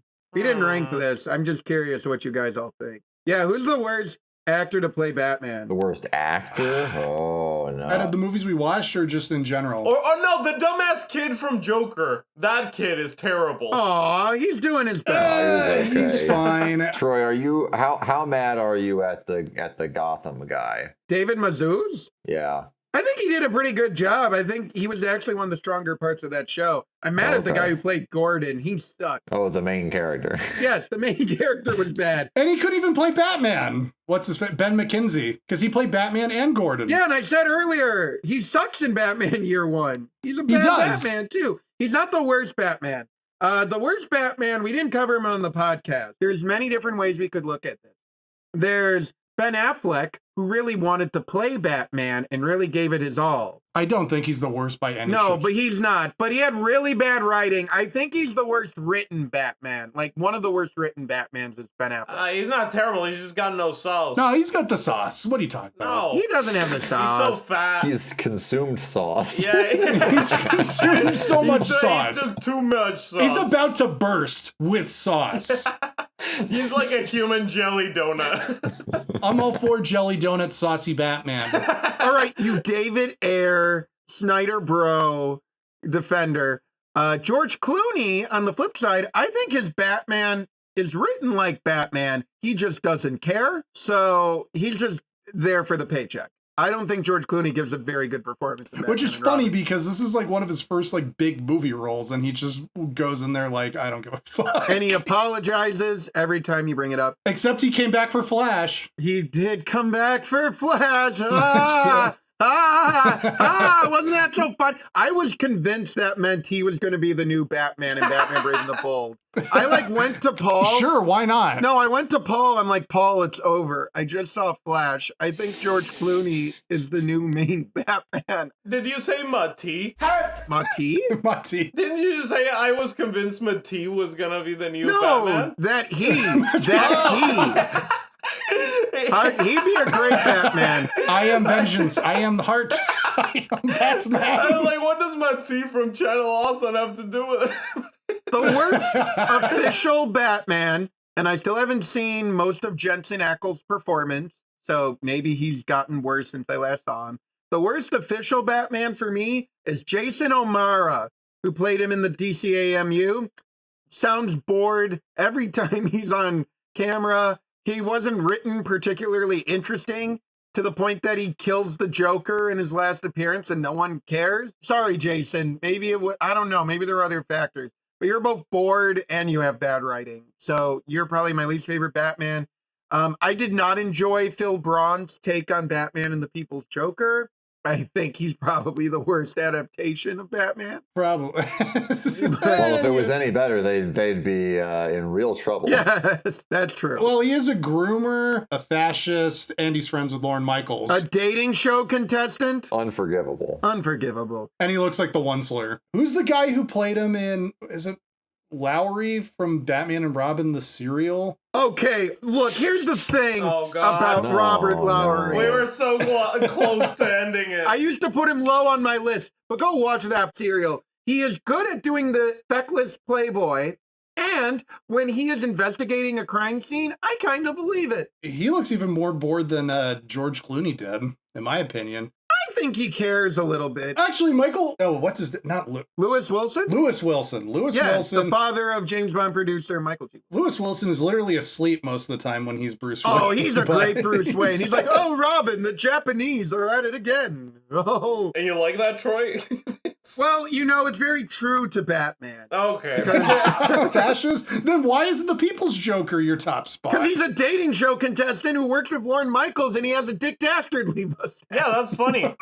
Funny. All right, you're making me think about it. I think probably the worst Batman I've ever seen. There was a certain orange man who was formerly in our government who said he was Batman. He didn't put on the suit or nothing. But anyway, this is just a reminder that I think this is going to come out right before the election. So go do your part, people. Don't vote for the worst Batman. Wait, when did Obama say he was Batman? Wait, when did he say he was Batman? I'm not surprised that he said it, but I don't No, remember. this was a while ago. Some Yes. kid was like, "Are you Batman?" He's like, "Yeah, I'm Batman." In 2015, which is funny because Barack Obama claimed to be Superman. Cut to him wearing the McDonald's apron. But for anyone curious, I don't know why Paul's beating around the bush here. Paul is a deep lover of Woodrow Wilson, and sometimes he forgets we don't. Yes, we're back. Jan, you didn't say your pick for worst Batman. You're not allowed to leave until you say your pick for worst Batman. Batflick. Moving on. All right, correct. Yeah. Okay, number 2. The second best Joker movie with an average ranking of 1.75. But the highest rating, thank you very much, at 9.5 out of 10 is Batman Mask of the Phantasm. Oh! Yeah. One of the greatest movies of all time. I almost thought this would be number 1. If we would have gone off the average ratings, it would have been. I almost put this at number 1, but I'm also like, Coward. it might be cowardly, but I'm still in that pickle. At the end of You're still Mask in of the the Phantasm, no, The Dark Knight, I'm in a quandary of what do I like more? The ideas, the set pieces, the Heath Ledger, the society of The Dark Knight? Or do I like the intimate character study of Bruce Wayne, whose tragedy is externalized as the Joker? You can't go wrong with either of these movies, but Mask of the Phantasm it's a well-animated, kind of slips under the radar for being like one of the best Batman movies, or best comic book movies in general, but it kind of is. The main character is the superhero title, the movie Batman. It's got Batman in it. It's one of the best. Well, it's actually about him. Unlike the movie Yeah. Batman, that isn't really about it. Like the twist is that his parents were true. murdered. Here is just like, okay, but what were the forks in the road that made him become Batman? And it's this very sweet love story that, of course, ends in tragedy, and it's very well done. Great performances, and Mark Hamill is the fucking Joker. Yeah, I guess how you've put it in the past, Jake, I would agree with, is that maybe The Dark Knight is the best movie with Batman in it, but this is the best movie about Batman. Yeah. If that makes sense. Like, this is a great insight into his character, and it's very hauntingly beautiful, very mature for a dumbass children's cartoon. That's the only bad thing, that it's a dumbass children's cartoon, because animation is not cinema, it's for babies, as we all know. Yeah, animation's the lowest form of entertainment next to comedy. As to this awful medium goes, the animation is really nice, and the music slaps. And great Joker use. I'm a broken record on this. This is my 7th favorite film of all time. It's my 2nd favorite animated film after the 1953 classic Peter Pan. But yeah, I think what this movie does, besides just telling a great story with great production values, great cast, Kevin Conroy is the greatest Batman. Agreed. Even though some of us slagged him in The Killing Joke. Dana Delaney kills it here as Andrea Beaumont, and Mark Hamill is the great Joker. This movie is a movie that actually takes superheroes and actually tells them a story about them as people. Like, this whole movie is grounded in, yes, noir and mystery and action. But at the end of the day, all the conflicts and all the scenes are based on interpersonal relationships and juxtaposing the people we once were and the people we are now. And no other superhero movie has really followed through on that. This is a movie that is not gritty for grittiness sake, nor is this movie light escapism. This is a movie that talks about the hardships of human relationships and the inevitable progression of time. And, like, that's not just shocking for a superhero movie. That's shocking for any movie. Well, and the consequences of personal choice. Not which boat to blow up, but how do you react to the worst thing happening to you? How did these two people deal with that? Yes, and I think that's more interesting to me than Batman is order, the Joker is chaos. What if Batman is just a guy who got his heart broken? What if the Joker is a similar guy who just became the Joker, and he's just messing things up because this guy can, like, never be happy. Like, he just is like another shitty guy he knows. Well, he's the painful reminder of where you are now in Lost Paradise. The great tragedy is that if you really think about the DCAU Batman, he doesn't end up with Andrea, he ends up with the Joker. He spends more time with the Joker. The Joker has a whole wing of his house dedicated to him. Like, that's who he devotes his life to. This psycho killer. And yeah, I watch this movie every Valentine's Day. It's one of the most heartbreaking movies I can think of. I think by now it has achieved the status of minor classic. But if you haven't seen it, check it out. I really wish it wasn't a dumb cartoon. Apart from that, it's great. I think we should have a shot-for-shot live-action remake. Who's with me? Directed by Bill Condon. Yeah. Yes. Directed by Bill Condon, and it's all gonna be shot in the volume. Who is with me? Oh, wait, no, Jon Favreau. You've gone too far. I'm lowering my hand. Yeah. This isn't the gangbang you were asking for. Wait, guys, Andy Muschietti. Okay, no. What started as a simple joke has turned into a very possible nightmare. Do you have any thoughts, Paul, on the best Batman movie that you all put at number 2 in your rankings and not correctly at number 1? I get what Jan is saying. It's the best movie, perhaps, about the Batman character. But we're here to talk about the Joker. The Joker is used very well in this film, but it's a bit of an odd usage, and it's obviously great to see Mark Hamill Joker in his prime, but kind of like Cesar Romero in Batman 66, the movie, it doesn't necessarily show off everything that they were in the series. But hey, it's a banger. You know, the 90s, we need to go back. Return. Hashtag return. Embrace. Yeah. Embrace Return to tradition. the Inspector Gadget live action movie. Okay, here we go. Number 1. What could it Drum be? roll. It's a mystery. With an average ranking of 1.25 and an average rating of 7.5, which you'll notice is lower than the last 5 movies we discussed. Why? Why? Because of society. All right. Yes, it's The Dark Knight. Wow, I could have never seen this coming. This is totally a surprise to me. I never saw it coming. Jan killed this one. We all gave it 10 out of 10, and you gave it a society out of 10. Look, this movie does not need a good score because it's the fucking Dark Knight. We all know it's great. It doesn't need a good score. How could we be so obvious? What's Yeah. next? You're gonna tell me The Godfather and Citizen Kane are good? Yeah, those Like, are come on, also come on. those are also Lorne Michaels out of 10, you know? We all know they're good. Like, it's the fucking Dark Knight, a landmark in action cinema. Some of the best action set pieces of all time. A great, brilliant screenplay, amazing performances, amazing lines that could be cheesy if not delivered by these amazing actors. It's got a lot of live this, die that, live free or die hard, but they sell it. Oh my god, did you just reference the AVGN's review of The Dark Knight from 15 years ago? Thank you for catching that. Oh my god. Live this, die that, live free or die hard. Cut me a break. Wait, but Jan, this movie has some plot conveniences, and that means that it's objectively not good. That's why I gave it Yeah. a society out of 10, because it's actually not good. Yeah. This movie is also a complete Bush era propaganda about why we need the war on terror. They just do spying on people, and they totally say that it's good in the movie. And Alfred's just casually mentions that he worked for British intelligence, and Alfred canonically says that he's 150 years old and he lived in colonial Burma. Alfred says, I was in The Man Who Would Be King. All those events happened he to me. didn't understand that the robber was redistributing the wealth of the British colony. What is this? Terrible. I do personally think that, whether intentionally or not, again, go argue about Sean Baker if you want to argue about filmmakers' politics. Whether intentionally or not, this movie does kind of say some weird thematic things in its epic story.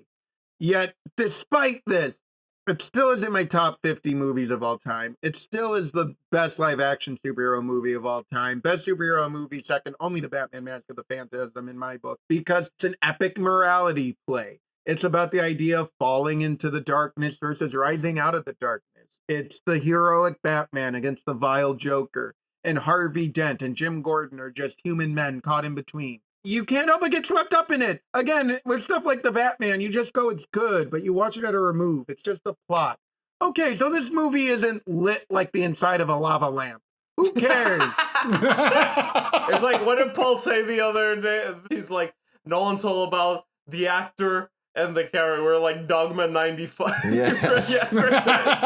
Which it isn't, but compared to what movies are now, it might as well. Yeah, might as well be. Yeah, it's crazy how, with Nolan's directorial style, it really emphasizes the mundane. How do you keep a normal society, a normal looking city, just the streets of Chicago, how do you keep it safe from like the most unimaginable like cartoon devil figure that pops out of nowhere and can escape from prison at will? How the fuck do you deal with this? What are the limits that you can go to without breaking the rules? Nolan, like, we already love him separately. Nolan is like chocolate, and the Joker, we love him separately. He's like peanut butter, and this is like you put them together and you find something special. There's a sex thing going on here that I'm not liking, Paul. I think what's interesting here is, again, it doesn't have the atmosphere of the other big takes on Batman. This is why I think there is this movement to recenter the Reeves Batman as comics accurate, is it doesn't feel like a comic book. But here's the thing. The characters and the conflict are so larger than life and so like well thought out and so nuanced, and you're just lost in what's going on between them, that the atmosphere is the ethos. And I feel like, okay, Gotham has almost as much of a personality here as the Tim Burton movie, not because it looks like Metropolis, a Blade Runner cityscape, but because they care about Gotham so much. Like, the idea of Gotham Tower is so large in this movie. Yeah. Because that's what I come to these movies for. I come to it for the morality play, for the good versus evil, for the tug and forth of the great cosmic gumbo that is the never-ending battle for truth and justice. And this movie captures it. And it's a shame the sequel shat the bed and did not do that. But this movie, it's a masterpiece for a reason.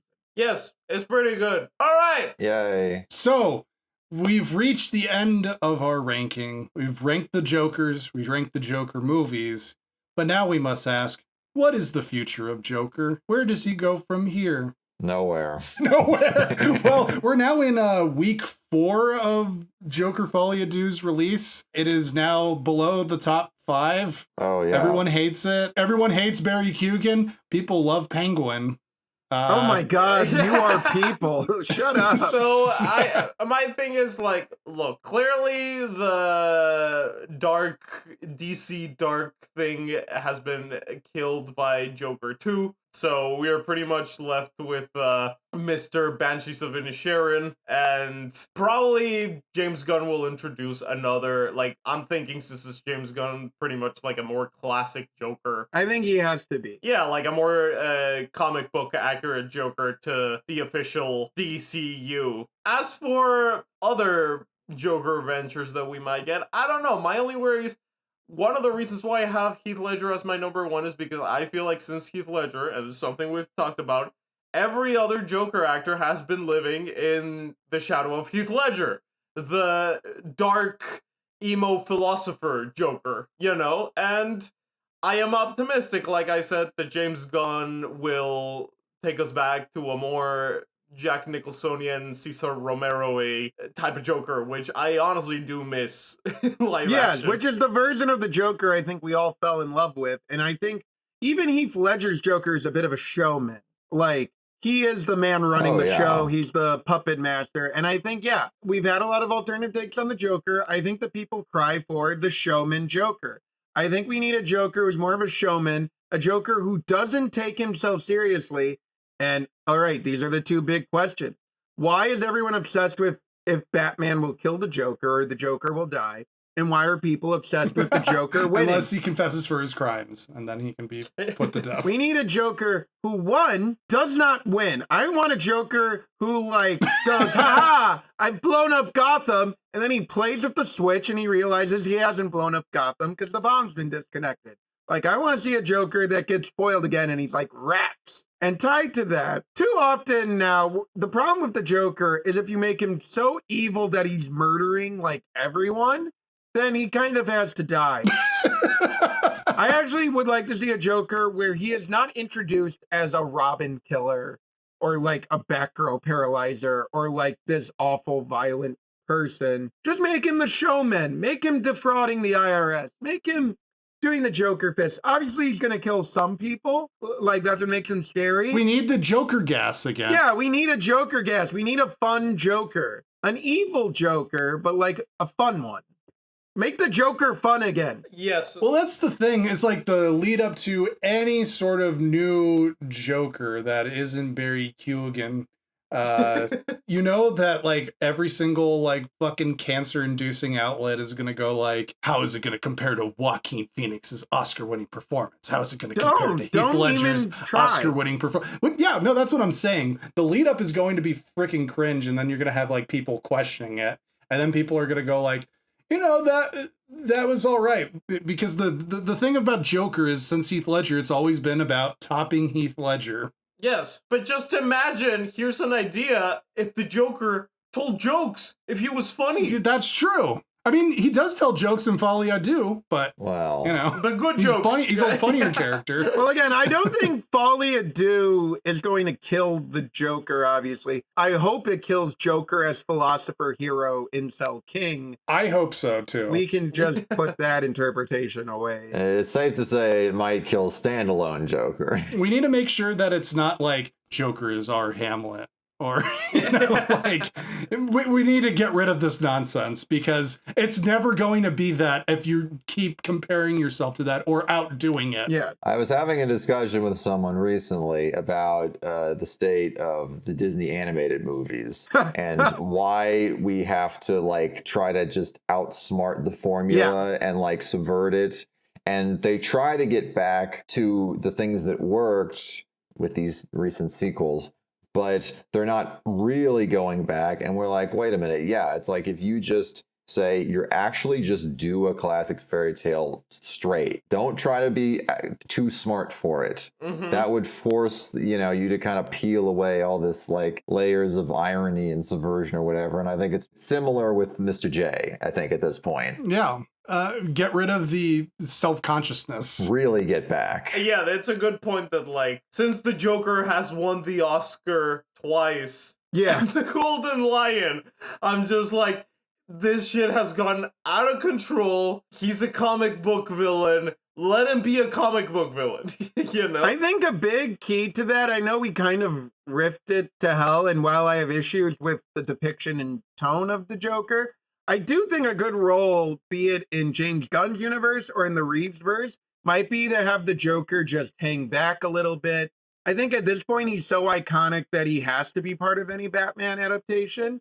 But I think just having him be like a side character, like, the Joker's up to his old Joker tricks. Which is what they're going to try to do, I think, at least for James Gunn's universe and stuff. Yeah. And for Matt Reeves, I don't even think that the Joker, if Joker is going to be involved in any sort of way, it's not going to be till part 3. And there's a strong likelihood that, like, part 3 doesn't happen. Well, if part 3 even happens, because we don't even know if part 2 is going to happen for sure. But I think the trajectory of what he's going for from interviews and the way Penguin's going, it's just like his whole take on Batman is not like the life of Batman from origin to... He's going to shoot him. He's going to shoot him. I think what he's trying to do is, how does Gotham go from organized corruption to Gotham that we see in the comics, where there's a bunch of weird fucking villains around, and he's either going to end it with the Joker being the main villain of 3, or Joker being like Joker at the end of the Batman Begins,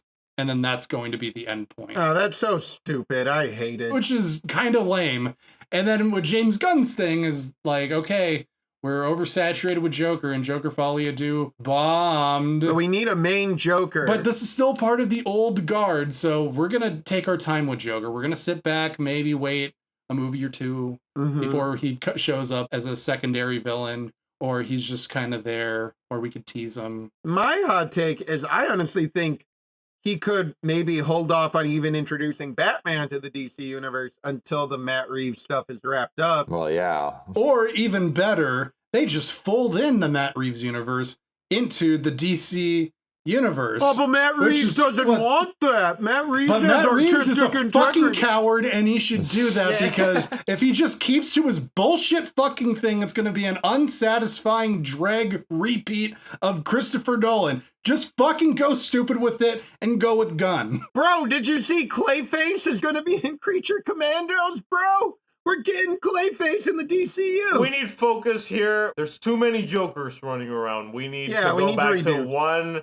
official Joker for the moment being and be like, this is our Joker for now. Also, get rid of Elseworlds. Get rid of it. Please, Yeah, for the just love get- of God. Look, Elseworlds was just a caveat to justify the poor decisions of Walter Hamada. We've killed one Joker, we can kill another one. You do know that Warner Brothers is gonna interpret this as, okay, I hear you loud and clear. We'll shoot those movies and cancel them for tax purposes. Yeah. Now this thing you're making me think, like that's the thing. If James Gunn can do the impossible and get Superman to work for people, It's not impossible. it happened 50 years ago. If James Gunn can do the impossible and get Superman to work for a modern audience, then we don't have to have 8 Batmen running around all the time. We can have a Superman and maybe even a Wonder Woman and a Green Lantern and whatever. Functional ones. And then Batman can catch a breather for, dare I say, a few years. No, Paul, because here's why he can't. And I've thought about, and I wonder if James Gunn is thinking about this when he's starting his own cinematic universe, is that the reason why he has to have Batman introduced at about the same time as Superman is David Corenswet's contract's going to run out, and he won't want to play Superman anymore, and they'll have to write him out. So you need to introduce Batman early enough so that you have Superman and Batman interacting, because I think James Gunn wisely knows that if you want to do a DC universe, you kind of need the Superman-Batman relationship. It's kind of important. Without it, you get the Arrowverse universe. Aren't movies fun, kids? Talking about contract. I cannot believe I'm saying this, but there is maybe somewhat of an overload of Joker. I mean, you can just see our podcast. I think you can take a break from the Joker for like 5 minutes. you can see our podcast where it's just like 60s Joker, 80s Joker, 2000s Joker, and then the DCU happens and it's just like an orgy of 100 Jokers running around. Let him rest. Let him be in his cocoon, and then he'll come back a single, accurate, classic, unified Joker, and we'll all be happy. No, that's my hope too. But of course, right when they get the Joker in the DCU is when Joker's going to hit the public domain, which is an interesting question because as we've looked over the last couple episodes, not only has every Joker been a reaction to Heath Ledger, not only has every Joker been a reaction to the fact that it has been designed with the knowledge that there will be other Jokers existing at the same time as those Jokers. Now it's going to be anyone can do their own Joker, and we're really going to get a sense of what does the Joker mean to the population. Well, then we'll get the People's Joker. See, but that scares me because the People's Joker is the Joker as a hero. The Joker as this heroic figure in society is broken. Every cringe, rad, tanky is going to have their own version on the Joker, and every incel on 4chan That's me. is going to have their own cringe version of the Joker, and I'm going to hate them all. Both those people are me. Well, it'll just be a million Drew Russells running around, but you'll be able to watch it on Tubi, and it'll have ads. Yeah. That's Exactly. Paul, you saw it right out of my mouth. That's what I was gonna say. The Joker should just cast Drew Russell. Let him be the Joker, and we're done. Forever. Okay? Legally, Yeah. it will be illegal for anyone other than Drew Russell to be the Joker. Yes. So, thus we conclude the journey on the greatest character of all time, Drew Russell's take on the Joker. But at the end of Joker's trick, we must answer the question, what is Joker's trick? It's the pencil. I think it's the pencil. Actually, I think the Joker's trick, from a social point of view, is that we see the Joker as a villain. Yet, can you think of it? Someone who thinks crime is funny. And if he thinks crime is funny, is crime really that bad? Oh God, the FBI are kicking through. Oh no! Oh yeah, the FBI is back for us. All the old bits, they're coming back. Kevin McClory's here. Kevin McClory's here. He's got a gun taped to my balls. He's back. He's coming to shoot you because to tell you that the real trick is the pencil. Kevin McClory's gonna put a bomb around your neck and push you into a church. Todd Phillips is here for the gangbang. I'm here for the gangbang. All right, everyone, we can finally say it again. Fuck the city of Bristol, everyone. Whoa, wait! Did you see in the Penguin? Did you see in the Penguin that one of the wealthy suburbs of Gotham is called Bristol? Another reason to fucking hate it. Fuck Bristol. The Penguin's gonna blow that shit up. Next podcast, Penguin's trick, because we want to talk about how Penguin's gonna blow up Bristol. Penguin 1. We're talking Penguin trick. Penguin folie à deux. Penguin forever, baby. Penguin forever. I will say before we actually close. Thanks to our wonderful listeners, have a handful of them there are, and that we may be taking a brief pause, but there will be plenty of content galore of all of our wonderful bits. Penguin 4, Penguin 5, Penguin produced by Kevin McClory. If you want to see Penguin 4 or Penguin 5, it's all going to be on our YouTube. Just go to Yolt Podcast. Yeah, go to our channel, Yold Podcast. Subscribe there. Follow us on X. We might have some fun posts there. Keep tuning in. We'll be around. Goodbye. Me Casa Nostra, su Casa Isn't it Nostra. rich? Isn't it grand?